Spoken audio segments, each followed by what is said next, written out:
पुरानी बात है। बहुत दूर एक गांव में रहते थे दो भाई, रमेश और सुरेश। दोनों में था गधे और घोड़े का सा अंतर। माँ,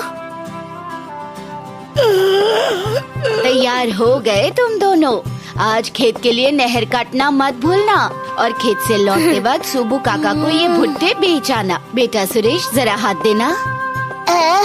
रमेश, वो क्या है ना, पीठ में थोड़ा दर्द हो रहा है। अच्छा रहने दो, मैं उठाता हूँ। दोनों मिलजुल के काम करना और हाँ, झगड़ा बिल्कुल मत करना। जी माँ।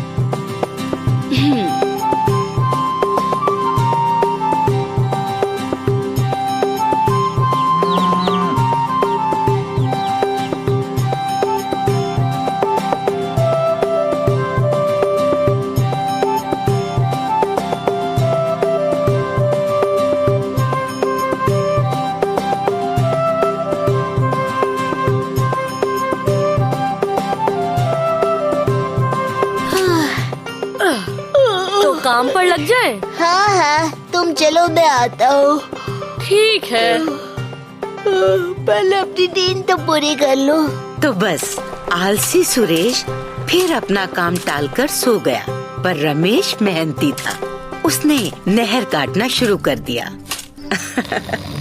देखा बच्चों, है ना रमेश और सुरेश में घोड़े और गधे जैसा फर्क। एक तरफ रमेश मेहनत कर रहा है और दूसरी तरफ सुरेश घोड़े बेचकर सो रहा है।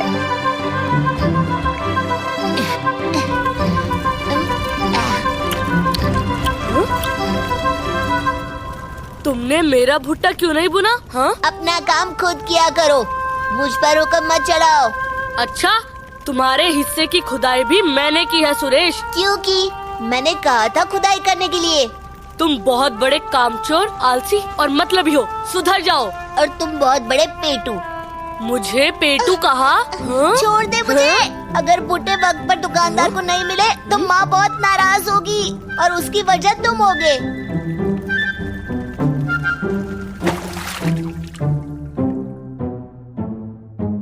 रमेश और सुरेश बाजार के लिए रवाना हो गए।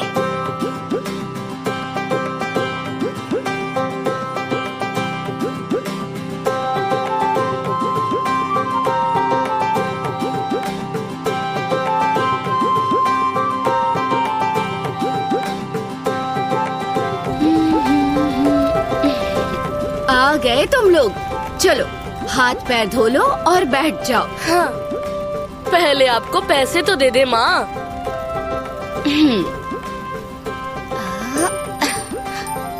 ये लो, तुम दोनों के लिए। अरे वाह, अब मैं अपनी साइकिल खरीद पाऊंगा।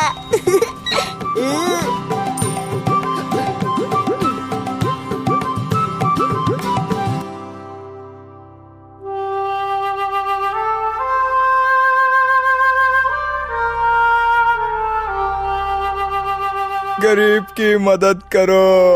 ये लीजिए बाबा, मेरी गुल्लक का पैसा आप रख लीजिए। रमेश बेटा, तुम हमेशा मुझे अपने पैसे दे देते हो।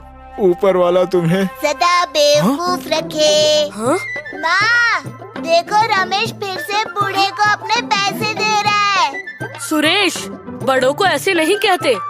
आप जाइए बाबा, ये तो ऐसे ही बोलता है। अरे पैसे तो वापस दे जाओ बुढ़ाओ, अब जाओ। सुरेश, ये तो हद है। वो मेरा पैसा है, मैं जो चाहे करूं। अब वो मेरा पैसा हो गया। ज्ञानी चाचा यही सुझाए, जो पाए वो ले जाए। ना लालच अच्छा नहीं है सुरेश, लाओ मेरा पैसा। नहीं दूंगा। रमेश, सुरेश, ये क्या रोज रोज की लड़ाई है? मैं तुम दोनों से परेशान हो गई हूँ। दो मेरा पैसा। नहीं दूंगा। सुरेश, रमेश। मैं कहते कहते बूढ़ी हो गई, पर तुम दोनों को कौन समझाए? देखो रमेश भैया, तुम अपनी ताकत का ज्यादा फायदा मत उठाओ, ठीक है? पर तुम तो अपनी अकल का कुछ फायदा उठाओ सुरेश। मैंने कितनी बार तुम्हें कहा है कि ज्यादा लालच अच्छा नहीं। तुम अगर प्यार से कहते तो मैं अपना पैसा तुम्हें यूं ही दे देता। वो तो मेरा ही है, तुम क्या दोगे? ज्ञानी चाचा यही सुझाए, जो पाए वो ले जाए।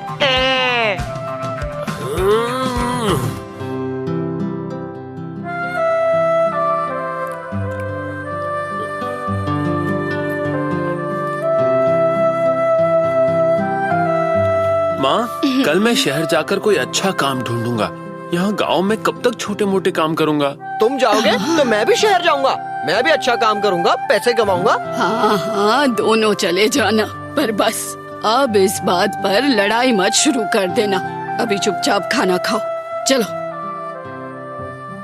अरे बस माँ, पता तो है मैं 2 ही रोटियां खाता हूँ। रमेश भैया की तरह भैंस थोड़े ही हूँ। सुरेश।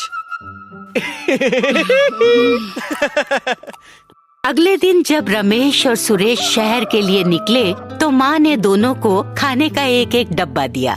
लो बेटा, ये तुम्हारे अलग अलग खाने के डब्बे। लंबा जंगल पार करके शहर जाना होगा, रास्ते में भूख लगेगी तो खा लेना। अच्छा माँ। और लड़ाई मत करना।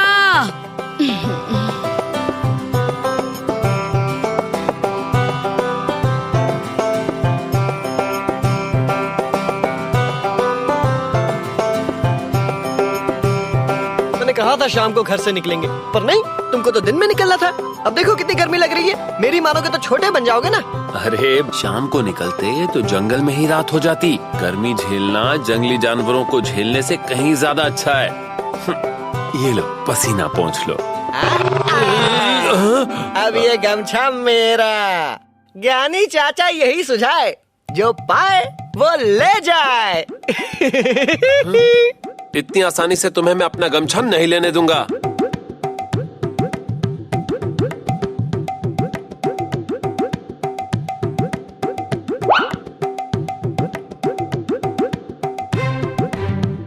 मेरा गमछा छोड़ दो सुरेश। नहीं, ये मेरा गमछा है। कुछ भी हो जाए मैं इसे नहीं छोड़ूंगा।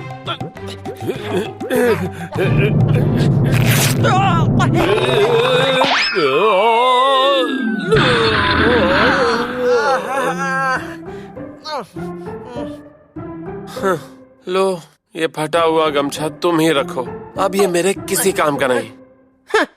एक तो मेरा गमछा फाड़ दिया और अब ऊपर से महान बनने की कोशिश कर रहे हो। अच्छा बाबा, ठीक है, अब चले, वरना यहीं रात हो जाएगी।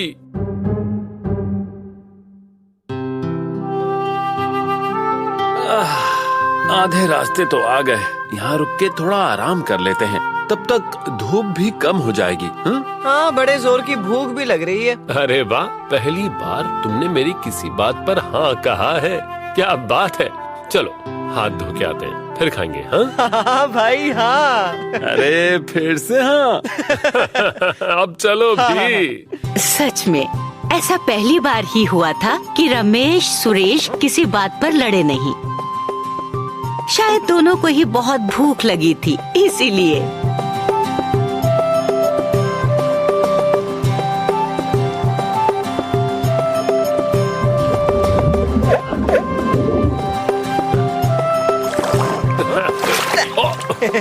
मुझ पे पानी फेंका?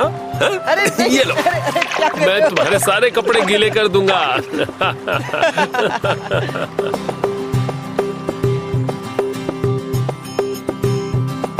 उसी वक्त नदी के दूसरी तरफ से धनीराम नाम का एक व्यापारी वहाँ से गुजर रहा था। बेचारा कड़कती धूप, भूख और प्यास से बहुत परेशान था। पर इस घने जंगल में खाना मिले तो कहाँ मिले। लगता है मैं रास्ता भटक गया हूँ और भूख भी लगी है। उस ओर जाता हूँ, शायद कोई मिल जाए।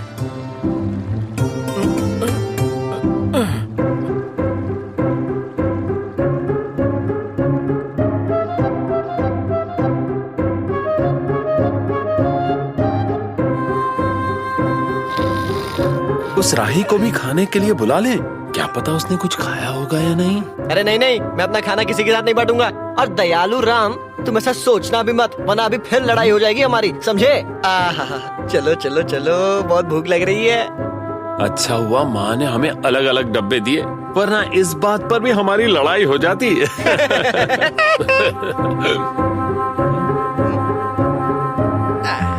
ये क्या, मेरे डब्बे में तो सिर्फ 2 पराठे हैं और तुम्हारे में 3। माँ ने सोचा होगा कि तुम 2 से ज्यादा कभी खाते ही नहीं, इसलिए तुम्हें 2 ही दिए। मैं 2 खा पाऊँ या नहीं, माँ को मुझे भी 3 पराठे ही देने चाहिए थे। नाराज मत हो सुरेश। नाराज मत हो, नाराज मत हो। हाँ, तुम तो ऐसा ही कहोगे ना। तुम्हें तो माँ ने 3 पराठे जो दिए हैं, तुम भैंस की तरह खाते हो, इसमें मेरी क्या गलती है?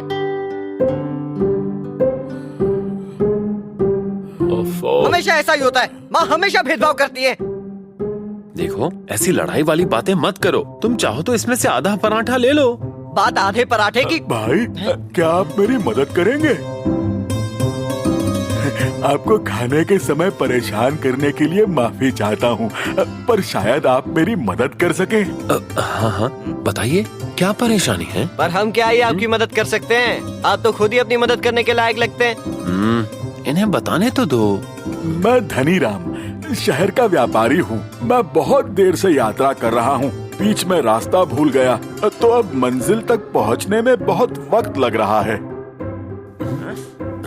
मेरा डील डॉल देख के तो आप समझ ही गए होंगे कि मुझे भूख बहुत लगती है। जो खाना लाया था वो तो पहले ही खत्म हो गया। देखो, हम तो अपना खाना आपको नहीं दे सकते, फिर हम क्या खाएंगे? तुम अपना खाना खाओ सुरेश, ठीक है? आप फिक्र मत कीजिए धनीराम जी, आप मेरे डिब्बे में से खा लीजिए। आइए। रमेश, अरे नहीं नहीं भाई साहब, मैं आपका खाना मुफ्त में नहीं मांग रहा। मेरे पास पैसे तो बहुत हैं, पर इस जंगल में कहाँ से खाना खरीदा जाए यही सोच रहा था कि आप दिख गए। आपको खाना खरीदने की कोई जरूरत नहीं। अब आप आराम से मेरे साथ खाना खाइए। मुझे आपके साथ अपना खाना बांटकर खुशी होगी। अरे धनीराम जी पैसे देना चाह रहे हैं तो ले लेने चाहिए ना। देखिए, अगर आप मुझसे अपना खाना बांटेंगे तो मैं आपको उसका दाम जरूर दूंगा। आप इस बात के लिए तैयार होंगे तभी मैं आपके साथ खुशी से खा पाऊंगा, वरना भूखा ही चला जाऊंगा। अरे अरे धनीराम जी, ऐसे कैसे चले जाएंगे आप? मेहमान अगर भूखा चला जाए तो बहुत बड़ा पाप लगता है। चले कोई बात नहीं, अगर आप इतना जोर डाल ही रहे हैं तो हम आपसे पैसे जरूर लेंगे। आइए आइए, आप मेरे साथ बैठिए। अरे अरे, पर आप तो अपना खाना बांटना नहीं चाह रहे थे ना? क्यों नहीं बांटूंगा, हमें लोगों की मदद करनी चाहिए। आप इधर आइए, मेरे साथ बैठिए। आइए ना, आइए। सुरेश, आइए ना, रुको।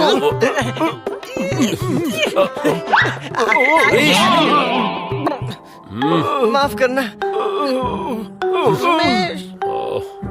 माफ कीजिएगा धनीराम जी। आप हम दोनों के साथ मिल बांट कर खाइए। तो फिर रमेश और सुरेश ने अपने अपने पराठों के 3-3 टुकड़े किए और धनीराम के साथ मिल बांट कर खाया। जब बहुत जोर की भूख लगी हो तो साधारण सा खाना भी 56 भोग लगता है ना? वाह, बहुत ही स्वादिष्ट खाना था। आपका बहुत बहुत धन्यवाद। आइए, मैं आपके हाथ धुलवा दूं।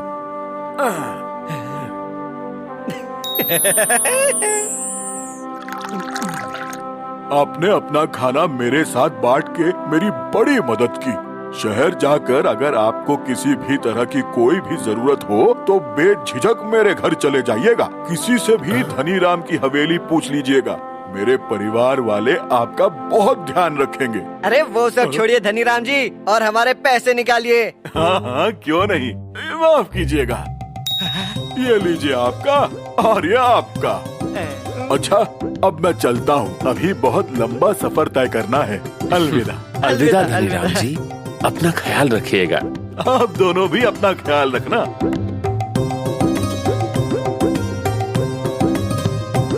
फिर मिलेंगे।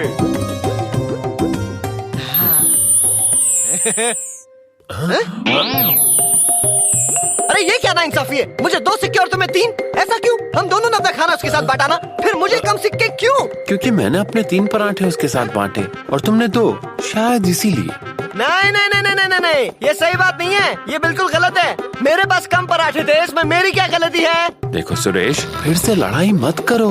मैं अपना हक मांग रहा हूँ, हम दोनों को बराबर पैसे मिलने चाहिए, बस। अच्छा अच्छा, अगर तुम्हें इतना ही बुरा लग रहा है तो इस सिक्के का आधा मैं तुम्हें दे दूंगा। खुश? हाँ लाओ, दो। अभी मेरे पास छुट्टे नहीं हैं, शहर पहुंचकर इसके छुट्टे करा के आधा आधा बांट लेंगे। नहीं नहीं नहीं नहीं नहीं, ये सब मुझे नहीं चलेगा। मुझे अपना हिस्सा अभी चाहिए, अभी मतलब अभी, बस। अब यहाँ इसका छुट्टा कहाँ मिलेगा सुरेश? वो देखो, उस आदमी से पूछते हैं, उसके पास छुट्टे होंगे। सुरेश, वो सो रहा है। अरे भाई सुनो, उठो। मैंने सब सुन लिया और सब देख भी लिया। नमस्ते श्रीमान, मैं तुम रमेश और ये तुम्हारा भाई सुरेश है ना? जी हाँ, माफ कीजिए, हमने आपको जगा दिया। जाग तो मैं बहुत देर से रहा हूँ। तुम मुझे खाना खाने के लिए बुलाना चाहते थे ना? सुनिए, क्या आपके पास तुम्हारे सिक्के का छुट्टा है, यही पूछना चाह रहे हो ना? हाँ? मेरे पास छुट्टा तो नहीं है, पर मैं तुम्हें ये जरूर बता सकता हूँ कि तुम्हें 3 सिक्के नहीं मिलने चाहिए। एकदम सही कहा, मैं भी यही कह रहा था। इसको 3 सिक्के नहीं मिलने चाहिए। आप बहुत ज्ञानी हैं। अगर तुम चाहो तो मैं बिल्कुल सही सही गिनती करके बता सकता हूँ कि किसको कितने सिक्के मिलने चाहिए। बताऊं? हाँ, आप ही बताइए। मैं बता तो दूंगा, पर मेरी एक शर्त है। क्या शर्त? तुम्हें मेरी बात माननी पड़ेगी। कोई सवाल नहीं, कोई लड़ाई नहीं। मंजूर? जी, हमें मंजूर है। तो लाओ, मुझे धनीराम के दिए सिक्के दो और मेरे पास बैठ जाओ।